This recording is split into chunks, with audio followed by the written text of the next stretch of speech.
प्यारी जू के चरणों में अहो भाग्य, प्यारी जू के चरणों में विनय करने का हमें सौभाग्य मिला। मेरी तो सब बन गई, तो बड़ाई क्या है। बड़े बड़े देवता, सुर, मुनि, ईश्वर कोटि के महापुरुष जिन भगवान श्री कृष्ण के चरणों की वंदना करके उनसे याचना करते हैं, वो प्रभु लाडिले श्याम सुंदर जिनके सामने याचना करते हैं, सीधे हमें उन स्वामिनी से याचना करने का सौभाग्य मिल गया। उन स्वामिनी जू से विनय करने का सौभाग्य मिल गया। मैं अपने मुख से अपने भाग्य की बड़ाई कर रही हूं कि मैं श्री स्वामिनी जू की भिखारी हूं, अन्य की नहीं। तो आपने श्यामा जू के चरणों में विनय करके क्या मांगा? यही कि और की तरफ कभी हमारी वृत्ति भी ना जाए, ये मांगना। जीवन बहुत थोड़ा है, कलिकाल की मलिन वृत्तियां बढ़ती चली जा रही हैं। इस जन्म में यदि हमें भगवत प्राप्ति नहीं हुई तो इस घाटे की पूर्ति किसी भी योनि में नहीं होगी। हमारे में साधन बल है नहीं, तो हम कृपा बल के आश्रित होकर कृपा सिंधु लाडली जू के चरणों की शरण में हो जाएं। श्रीपाद प्रबोधानंद जी महाराज कह रहे हैं, जो अपने अंग कांति से, सौंदर्य शोभा से जितनी ब्रज युवतियां हैं उन सब के मान का मर्दन किए हुए है। ब्रजनो तरुणी कदम्ब मुकुटमणि श्यामाज बनी। जितनी ब्रज युवतियां उनमें मुकुटमणि हमारी श्री श्यामा जू हैं। और श्री मनमोहन, मुनि मनमोहन, सुमन मनमोहन लालजू भी जिन मोहिनी प्रियाजू की मंद मुस्कान में बिके हुए हैं, ऐसे महामोहन अंगकारी जो रतिपति सहित करोड़ करोड़, रतिपति कामदेव, रति सहित कामदेव को करोड़ों को अपनी तिरछी चितवन से मूर्छित कर दे, वो लालजू महाराज हैं। और ऐसे लालजू को जो अपनी मंद मुस्कान में अधीन किए हुए हैं, लालजू बिना मोल के बिके हुए हैं। अखिल कोटि ब्रह्मांडाधिपति श्री मोहिनी प्रियाजू के एक इशारे पे हमारी तो बन गई। हम ऐसी श्री राधा किशोरी जू को अपने हृदय से स्वामिनी स्वीकार कर लिए, ये हमारी बन गई। क्योंकि अखिल कोटि ब्रह्मांडों का निर्णय करने वाले प्रभु हमारी प्यारी जू के अधीन है, और हम जैसे भी अपनी प्यारी जू के, हमारी बात बन गई। ऐसी श्री राधा किशोरी हमारे हृदय में स्फुरित हो, उनका दासत्व हमारे हृदय में स्फुरित हो। समस्त ऋतुएं हाथ जोड़े खड़ी रहती हैं। जिस समय वृंदा देवी की जरा सी सारा वृत्ति मिली, वही ऋतु नौ निवृत्त निकुंज में अपना विस्तार कर देती। कभी शरद, कभी बसंत, कभी शिशिर, कभी हेमंत, कभी वर्षा। अद्भुत अद्भुत। एक और समस्त उज्ज्वलता को उज्ज्वलता देने की सामर्थ्य रखने वाला वृंदावन, जैसे प्रियाजू की रुचि हुई तो विविध ऋतुओं का विस्तार कर देती है, ऐसे ही जो प्रियाजू की शरण में हो गया उसके अंदर विविध सद्गुणों का विस्तार कर देती है वृंदावन भूमि। जो प्रियालाल को रिझाने वाले सद्गुण हैं वो वृंदावन प्रदान करता है, वृंदावन की रजरानी प्रदान करती है। उज्ज्वलतम महाप्रेममय। उद्देश्य और रुचि जब तक नहीं मिलती तब तक आनंद का अनुभव नहीं होता। माना कि आपने उद्देश्य बना लिया वृंदावन वास भगवत प्राप्ति के लिए, लेकिन रुचि आपके भोगों में है। रुचि भोगों में होने के कारण उद्देश्य की पूर्ति नहीं हो पा रही। उद्देश्य की पूर्ति ना होने के कारण नित्य आनंद वर्धन जो वृंदावन के प्रभाव से होता है वो आपके हृदय में नहीं हो रहा। रुचि, लक्ष्य और रुचि एक होनी चाहिए। हमारा लक्ष्य है भगवत प्राप्ति, तो हमारी रुचि भी भगवत प्राप्ति में होनी चाहिए। भगवत प्राप्ति में रुचि कब मानी जाएगी? जब निरंतर नाम जप, अपराधों से बचकर, नामापराध से बचकर निरंतर नाम जप, वैष्णव अपराध से बचकर वैष्णव जनों का सेवन, धामापराध, सेवा अपराध, इनसे बच करके इनका सेवन करे तो रुचि बढ़ती चली जाएगी। और रुचि, जिसमें रुचि होती है उसी में मन आसक्त हो जाता है। अभी उल्टा है, एक बार केवल मन को थोड़ा मोड़ दो गुरु कृपा से, फिर तो हिया फिरे स्वार्थ आपने भजन गए फिरे बाह। यहां भजन पकड़ लेता है। बाहर साधक को प्रयास करके भजन करना पड़ता है, यहां भजन साधक को पकड़ लेता है। निरंतर स्मृति, निरंतर भगवत स्मृति यहां पकड़ लेती है। देखो, व्याकुलता बहुत कीमती वस्तु है। बड़े चैन से खा पी रहे हो, दिन कट रहे हैं, भला तुम्हारे अंदर ये रोना आ रहा है, एक जलन पैदा हो रही है, एक व्याकुलता पैदा हो रही कि दिन के दिन व्यतीत होते चले जा रहे हैं और मैं प्रिया प्रीतम को देख नहीं पा रहा हूं। ये व्याकुलता अत्यंत अनिवार्य है उपासक के अंदर। जैसे मुमुक्षुता ना हो तो चाहे वेदांत कंठस्थ कर लो, चाहे वेदांत दूसरे को सुना लो, पर आपको ब्रह्मबोध नहीं होगा। मुमुक्षुता, जितनी तीव्रतम मुमुक्षुता उतने ही शीघ्र ब्रह्मबोध। ऐसी जितनी व्याकुलता, जैसे भूरी सखी की हर पद में देखो रो रही, हर पद में व्याकुल हो रही। नाप के देखो अपने हृदय में, थर्मामीटर डालो, व्याकुलता कहाँ है? भोगों की, धन की, मान की, जीने की, नाना प्रकार की विलासिता की, श्याम सुंदर प्रियाजू से मिलने के लिए व्याकुलता। भगवान व्याकुलता से मिलते हैं, चाह को, इतनी प्रबल चाह कि जिया न जाए, इसी को व्याकुलता कहते हैं। जब किसी को भगवत प्राप्ति की इच्छा प्रकट होती है, आवश्यकता प्रकट होती है, चाह प्रकट होती है, व्याकुलता प्रकट होती है, तो उसके हृदय में ना मिलने पर दुख होता है। भगवान के अंदर कोई चाह नहीं है। कई बार सत्संग में सुन चुके हैं, आपकी चाह ही भगवान के अंदर चाह बनती है आपसे मिलने की। आप जितना विकल होंगे उतने ही वो विकल हो जाएंगे आपसे मिलने के लिए। भगवान अमना है, आपका मन ही वहां जाकर भगवान का मन बनता है और भगवान के मन के अंदर आपसे मिलने की चाह पैदा, वो अमना है, वो अचाह है, वो पूर्ण काम है। भगवान का मिलना बहुत सुलभ है। भगवान किसी कर्म के फल से नहीं मिलते कि ये कर्म किया तो इसका फल हुआ भगवत प्राप्ति। भगवान चाह से मिलते हैं, व्याकुलता से मिलते हैं, रुदन से मिलते हैं। ये सारे कर्म इसलिए कहे जाते हैं कि तुमसे पाप कर्म ना बने, और जब पवित्र हृदय होगा तो भगवत प्राप्ति के मिलन की चाह प्रकट हो जाएगी, रोना आ जाएगा। भगवान मिलते हैं रुदन से, चाह से, व्याकुलता से, लालसा से। संसार के जितने भोग पदार्थ, अवस्था, स्थितियां, प्राणी, ये सब कर्म से मिलते हैं। जैसा आप कर्म करोगे वैसा पदार्थ मिलेगा, वैसे व्यक्ति का संयोग मिलेगा, वैसे ही सुविधा मिलेगी, वैसे ही असुविधा मिलेगी, वैसे ही आपको तिरस्कार, अपमान, जैसा कर्म करोगे। लेकिन भगवत प्राप्ति कर्म का फल नहीं है। धन की चाह, मन की चाह, मान की चाह, अधिकार की चाह, सब कर रहे हैं। मन की चाह ये मिल जाए, वो मिल जाए, मिल रहा है क्या? मिलेगा उन्हीं को जो वैसे सुकृत वाले कर्म किए हैं। रात दिन सब चाह में ही फंसे हुए हैं, परंतु सबकी चाह नहीं पूर्ति होती। संसार की चाह से निराश होकर भगवान की चाह मात्र करने से भगवान की प्राप्ति हो जाती है। भगवान के मिलने के लिए, चाहे वो चांडाल हो, चाहे स्त्री हो, चाहे पुरुष हो, विद्वान हो, मूर्ख हो, भगवान ये नहीं देखते कि ये कौन है। बहुत सुंदर बात है। और भगवान ये नहीं देखते कि आज के पीछे इसका इतिहास कैसा रहा है, घोर पापी, निकृष्ट स्वभाव वाला या बड़ा पुण्यात्मा, संयमी, ये भगवान नहीं देखते। भगवान देखते हैं अपने से अपनापन।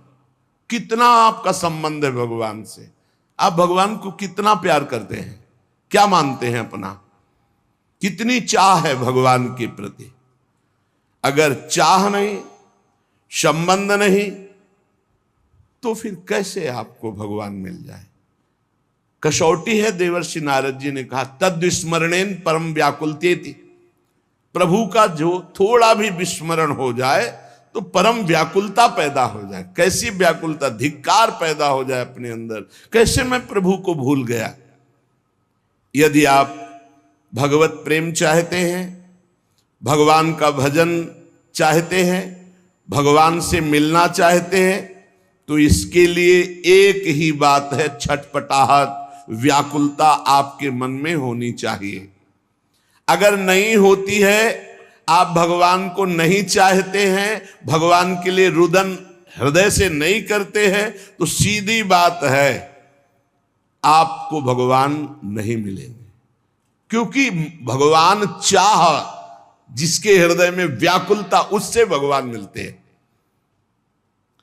अगर व्याकुलता नहीं तो इसका साफ साफ अर्थ है आप कहीं सुखी हो रहे हैं, कहीं राजी हो रहे हैं, तो भगवान क्यों आवे।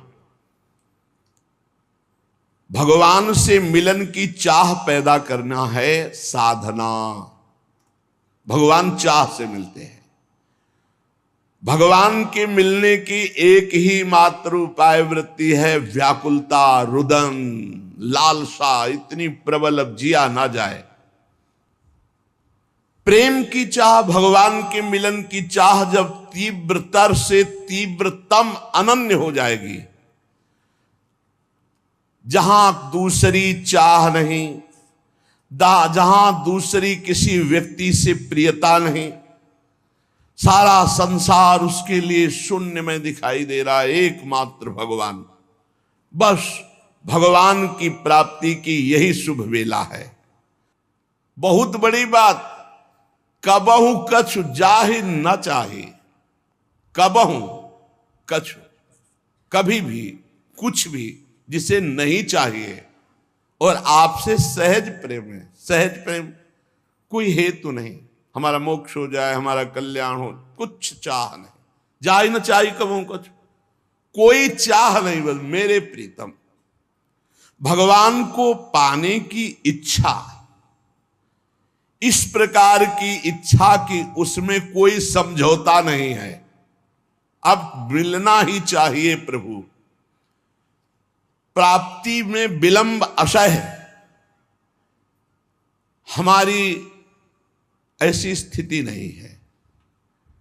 हम राजी हैं, खान पान विश्राम सुख सुविधा प्रणाम नमस्कार, इसीलिए वो बात नहीं बन रही। धिक्कार है अपने को, यदि सत्संग मिला मानव देह मिली, भजन की महिमा सुनने को मिली, और फिर हम कहते भजन में मन नहीं लगता। मन लगने ना लगने से क्या, रात दिन भजन करो अभी मन लग जाएगा। जरा सी वृत्ति भजन से ऐसा लगा सूरदास जी को कि हट गई क्या, तो धिक्कार देने लगे। मौसम कौन कुटिल खल कामी, जिन मुको तन दियो ताको न भजन कियो ऐसो नोन हरामी। कौन सी ऐसी वस्तु प्रिय लगी, कौन सी ऐसी घटना प्रिय लगी जिससे भगवान का विस्मरण हो गया। नित्य कर्म का जो नियम दिया जाता है वो भजन में प्रवेश पाने के लिए, ये जो समय देखते रहते हैं कि अच्छा 2 घंटा भजन, अभी तो बस 2 घंटा हुआ है, बस खत्म, अब टीवी देखो खूब करो, 2 घंटा अपने नियम हो गए, चलो बाहर चलते हैं, अखबार देखते हैं, गप लड़ाते हैं।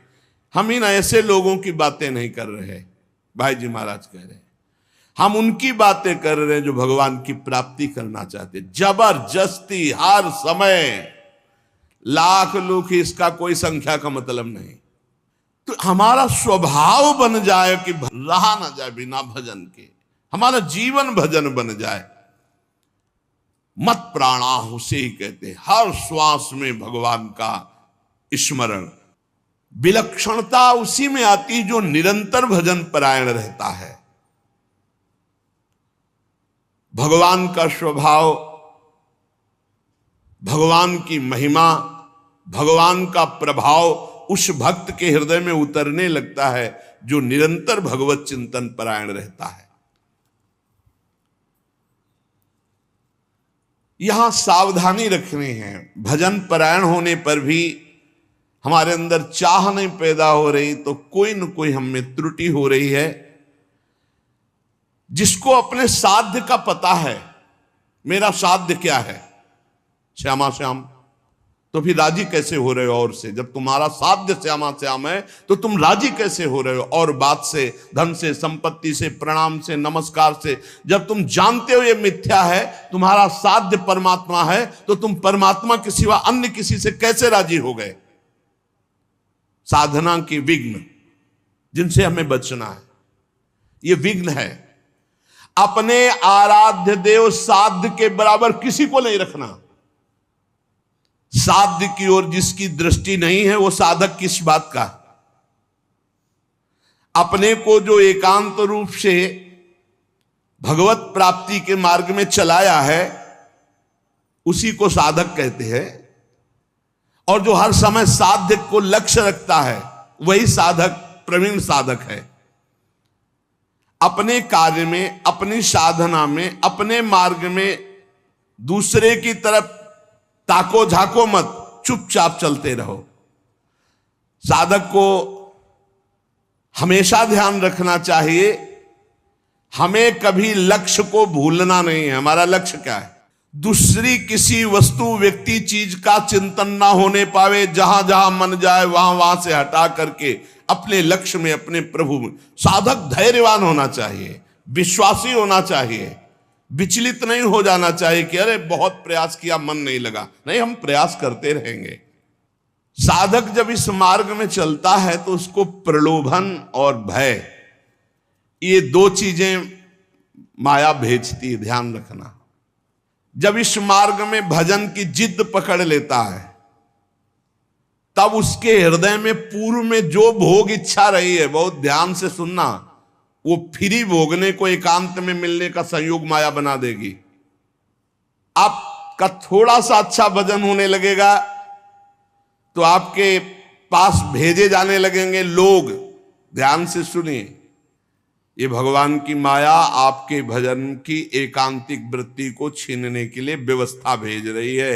ये तुम्हारे भजन का फल नहीं है, भजन का विघ्न है। साधन की सिद्धावस्था है, सबके चरणों में वंदना करो, सब इष्ट रूप है, हम सबके दास हैं।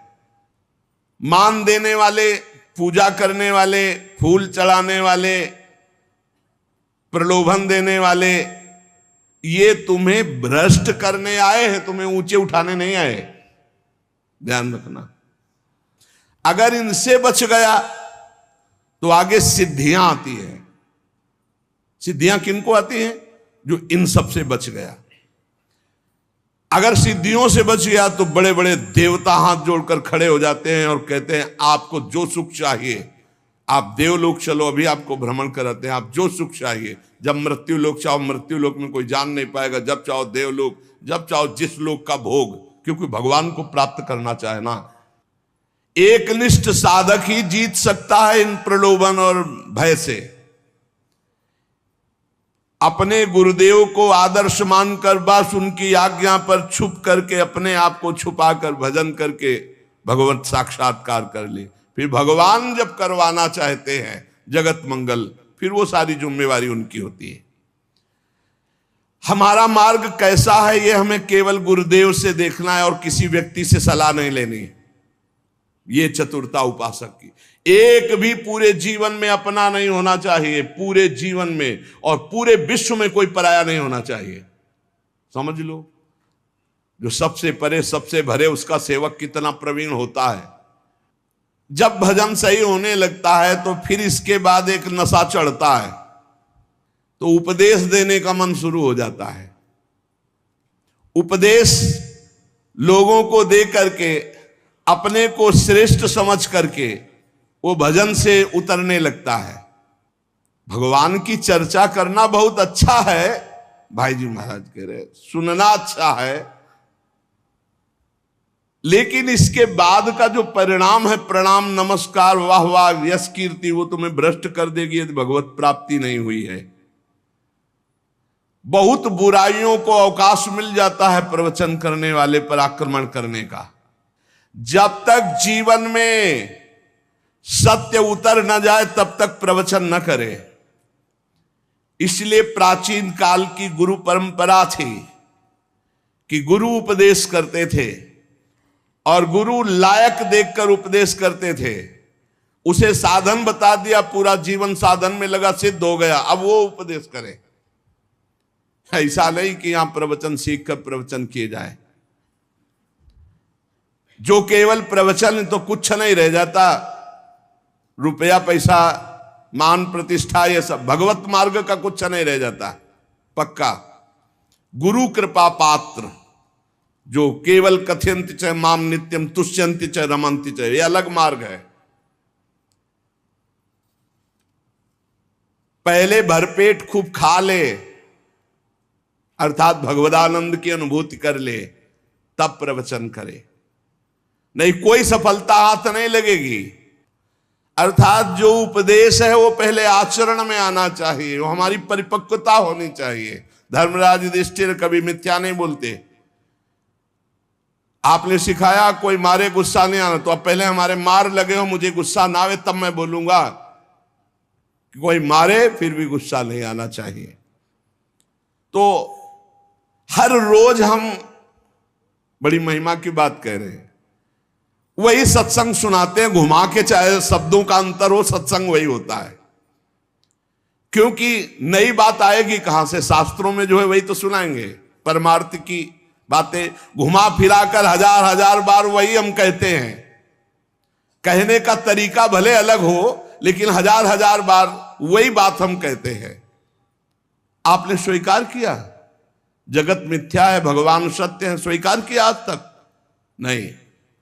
स्वीकार किया सब में भगवान ही भगवान है? नहीं। स्वीकार किया कि एक मिनट भी भजन से बिलग नहीं होना? नहीं। और यही बातें तो घुमा घुमा के कही जाती है। तो क्या केवल सुन रहे हो, उसे गुण नहीं रहे, उसे जीवन में उतार नहीं रहे? उपदेशक में ये चार बातें अगर हैं तो उसका बाल बांका नहीं होगा। सिद्धांत का पूर्ण जानकार और सिद्धांत पूरे जीवन में उसके उतरा हुआ होना चाहिए। सिद्धांत का पूर्ण जानकार, भागवतिक सिद्धांतों का उपदेशक को, और जो जानकारी सिद्धांत के वो उसके जीवन में होनी चाहिए। अगर नहीं है तो उपदेश का अधिकार नहीं है। पूज्य भाई जी महाराज। दूसरी बात, एक भाई जी महाराज कह रहे, हमारे पास एक सन्यासी जी आए जो बड़े विद्वान थे। उन्होंने कहा बोलो किस विषय में बात करें। भाई जी ने कहा किस विषय में आप बात कर सकते हैं? बोले ईश्वर नहीं है, इसको सिद्ध कर सकता हूं, और इस बात का खंडन कर सकता हूं कि ईश्वर है। ईश्वर नहीं है इसको सिद्ध कर सकता हूं, और ईश्वर है इसको भी सिद्ध कर सकता हूं। ईश्वर है इस बात का खंडन कर सकता हूं, ईश्वर नहीं है इस बात का भी खंडन कर सकता हूं। विद्वान, अद्भुत। तो भाई जी ने कहा आपका सिद्धांत क्या है? बोले कोई सिद्धांत नहीं, जो चाहो पूछ सकते हो, ज्ञान मार्ग, भक्ति मार्ग, योग मार्ग। भाई जी ने कहा आप किस सिद्धांत से चलते हो? चुप हो गए। तो भाई जी ने कहा ऐसी विद्या, ऐसा ज्ञान परमार्थ में काम नहीं करता, ध्यान रखना। आपका सिद्धांत क्या है? आप किस मार्ग के पथिक है? केवल खंडन ही मंडन। सिद्धांत जो जाना उसी को जीवन में उतारा, पहला लक्षण। दूसरी बात, सिद्धांत को सिद्ध कर लिया है। मतलब सिद्धांत सिद्ध, जैसे काम तो आसपास माताएं बहनें हैं लेकिन कभी काम वेदना नहीं, नाना प्रकार की भोग सामग्री लेकिन कोई भोग इच्छा नहीं, ये सिद्धांत सिद्ध पुरुष। उपदेश देने के लिए अधिकार। पहला जो सिद्धांत का पूर्ण ज्ञाता और सिद्धांत को उतारने वाला। दूसरा सिद्धांत उतार करके सिद्ध हुआ वो पुरुष कि अब किसी भी तरह से इसको विचलित नहीं किया जा सकता। तीसरा, अपनी जो अनुभूतियां हैं उन्हीं के अनुसार बोलना, मनमानी नहीं, शास्त्र सम्मत और अनुभूतियां। प्रवचन के लिए भाई जी महाराज आज्ञा कर रहे हैं कि बहुत होश से शास्त्र सम्मत और अपनी अनुभूतियों से युक्त चर्चा वो होती है जिससे चित्त संसार से हटकर प्रभु में लग जाए। प्रभु का मनोरंजन, ये मनोभंजन का मार्ग है। भगवत मार्ग मन का भंजन करके जनमन रंजन भगवान में लगाने का है। चौथी बात, महापुरुषों को उपदेश, शास्त्र के सिद्धांत, स्वयं मान त्यागी, धन त्यागी, स्वार्थ त्यागी, व्यभिचार त्यागी, तब वो उपदेश का अधिकारी होता है कि जगत मंगल करने के लिए उपदेश। मान त्यागी, धन त्यागी, स्वार्थ त्यागी, व्यभिचार त्यागी, सिद्धांत को जानने वाला, सिद्धांत को मानने वाला, सिद्धांत को सिद्ध किए हुए और महापुरुषों के वचन, शास्त्र के वचन, ऐसे उपदेश किए जाते हैं। उपदेश देना पेशा नहीं होता, हम नहीं बोल रहे, उसमें लिखा हुआ है। आजकल उपदेश के प्रवाह बह रहे हैं, उपदेश की नदियां बह रही हैं। नदी कैसी? उपदेश ही उपदेश। जो महानता अपने हृदय में उसके लिए तपस्या चाहिए, साधना चाहिए, संयम चाहिए, गुरु चरणों में बैठकर वर्षों साधन, तब वो जाकर के। एक बार हम लोग ऋषिकेश में थे, भाई जी महाराज कहे, वहां झाड़ियों से एक महात्मा निकले। उनके शब्दों को व्याख्यान देने का तरीका नहीं था, पर ऐसे शब्द बोल रहे थे जो एक एक शब्द भगवत प्राप्ति कराने में समर्थ था। क्यों? रात दिन भजन में डूबे हुए हैं। जहां हम केवल बोलते हैं और करते नहीं, वो हमारा बोलना नाटक होता है। जैसे कोई आद्य गुरु भगवान शंकराचार्य जी का नाटक में स्वांग करे तो शंकराचार्य थोड़ी हो जाएगा। तो जहां हम केवल बोलते हो, हमारे जीवन में, हमारे आचरण में वो बात नहीं, तो वो नाट्य मात्र होता है। बोलना और आचरण में उतारना, तब लोक रिझाने की चेष्टा ना हो तो वो साधक का भजन बन जाता है। कथयन्ति च माम नित्यम तुष्यन्ति च रमन्ति च। इसलिए साधक अपने को छपवाने से